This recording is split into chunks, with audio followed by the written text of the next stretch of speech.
Investigators saying back to the defense, if you want to go talk to these people, go talk to these people now, all these years later. What kind of difference would be taking place there psychologically with someone, you know, the week of the investigation? Obviously, the initial investigation. Obviously, that's a very important time. I mean, there's television shows about it, the first 48 hours and Mhm, things like that, mhm. because we know that that is such a critical time in gathering information about talking to someone who, uh, not even necessarily the murderer, but just suspects or people who may have some knowledge of, oh yeah, so and so was out there that day, and then going and interviewing them today, all that was lost. I mean, how impactful is that to have lost all of that material? Yeah, it's really significant because memory changes, it evolves, it's malleable, and people are going to give a very different story in all likelihood, even if they're not intending Yeah. to. It's they've been influenced in all this time. That has to be a part of it. And there are such things as false memories too, where Yes. one can hear information. Can you explain that a little bit more in detail to try and understand, what exactly like a false memory is, like an example of how that could change from back then to today? Yeah, there have been a lot of experiments with memory in the last 30, 40 years. And we used to think that it was sort of like a videotape in your head, that there was Mhm. this recording of your life and things that happened, and people could just, stop and think about something and then recall like watching a video and Mhm. relay this. And that used to be a lot of how cases were tried, that memory by eyewitnesses was looked at as infallible. We know that that's not true now. There have been some interesting experiments where kids were told, this was by a psychologist named Elizabeth Loftus, who's very famous. Kids were told, little children, remember the time you got lost at the mall and a lady came up to you, and then they would go through this whole scenario.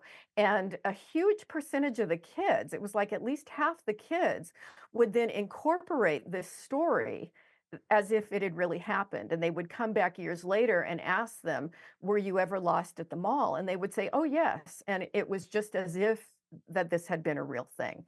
And so we know there have been additional studies since then. That was the first big one where it was like, whoa, this kind of shook the world, of people who have been given material that they've seen in a movie or whatever, and then later on they were asked to recall and they incorporated that into the memory. So we know that memory is very fallible, very flexible, and I think it's true for all of us. How interesting. I mean, obviously that was with kids being lost at the mall, um, who hadn't been lost at the mall. Exactly. But then they have that. Is there a difference in adults at all though? I mean, I guess, kids, we can kind of say, I think I remember a lot of details as a child better than I do as an adult. Some Mhm, will say it's mhm. the opposite for them. But there's so many weird random things that I will remember in great detail from that time. As an adult, it's like I don't last week I'm kind of fuzzy on. But is it different with adults or children? And how has that been applied in an adult fashion to see how that works as well? Yeah, it does work with adults, probably not to the same extreme as it does with children, but they've done a lot of research where adults are shown photos of people who look like a perpetrator, and just seeing the photos has influenced the way that they recall an event, even when it was clearly not the person who could be there, but they make mistakes just depending on what photos they're shown. So how reliable is that? Police lineups, things like that, that we've, seen over the years where they bring, all the people out and like it's number one, two, three, or four or five or whatever. Um, Mhm. how accurate are those sort of exercises when it comes to identifying a possible suspect or perpetrator?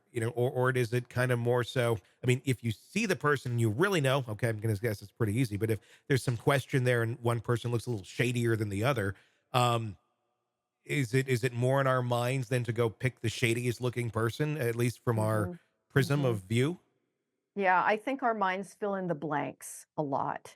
And it's unfortunate, but I think well, I know there have been quite a few cases where people have identified a perpetrator in a lineup, and then it turns out years later when we have DNA Mhm. that they were wrong, even though they were really sure at that moment. Yeah. And so I think we all have to be aware that we're suggestible, memory is malleable, it changes, it's influenced, Yeah. and certainly, watching news shows or documentaries or things that people may have seen over the years, it can change the way that they perceive things. So, testimony from someone today who had their testimony taped over 10 years ago, really not at all the same thing. It's probably not gonna be the same thing in many cases. Yeah, they're gonna remember things differently or remember things that didn't really happen or Mhm. not remember things that did. It's unfortunate.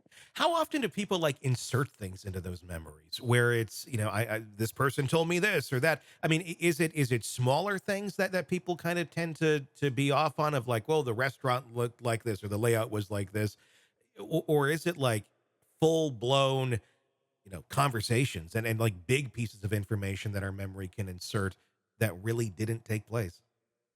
I think the memory is probably more prone to small details Hmm. and things that were said that maybe weren't said. If it's an actual big event, I think an adult is probably going to be less likely to, have their Hmm. mind fill in the blanks. But our minds are always filling in the blanks when we think about history, even when we think about what did I eat for breakfast yesterday. Well, we might fill in the blanks with what we usually eat for breakfast without realizing, oh no, I did something different Hmm. yesterday. We were out of the bagels. I had toast instead or Sure. whatever.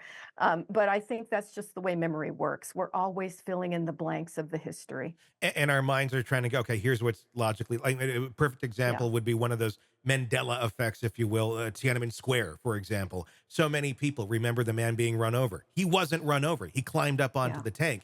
But because oftentimes, television will stop playing the video right there, Hmm. we assume, well, we got run over. So they're not showing it because it's horrible and disgusting, but that's not Hmm. even reality. But we Hmm. people will claim that they saw this sort of thing happening.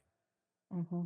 Yeah, it definitely is one of the problems with the human mind. It's not as sophisticated in many ways as we like to think it is. We have a lot of play with it. Sure. Sure. I mean, is that, I mean, the Mandela effect is always a very interesting thing to talk about, where obviously it's about Nelson Mandela. People believe or had in memory that he died in prison. He did not. Hmm. And that's where that comes. But there's so many other things. There's the idea that Sinbad was in a movie called Kazam or Shazam or something that never existed, and so many of the children of the '90s and '80s, I'm one of them, could swear to God we saw this movie or saw I pictures of it. thought it existed. Yeah. Yeah, I mean, it's like, is that are those moments prime examples of our minds collectively filling in the blank, especially when it's a larger thing and you have populations all over the country or all over the world that are doing that same sort of thing because our minds are going to the same places?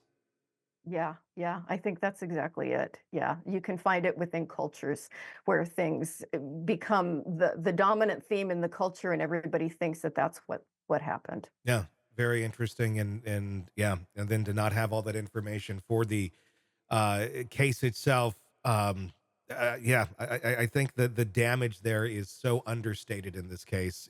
Hmm. It's crazy. Yeah, it's really sad because we want to see the guy have a fair trial, Hmm. and we want to know as much as we possibly can in all directions. And Yeah. it's really a tragedy. Hey, it's Tony Brueski. If you like the podcast, be sure to like, subscribe, and press that bell so you don't miss any of our updates on the cases we're following for you right here at the Hidden Killers podcast from True Crime Today. And thanks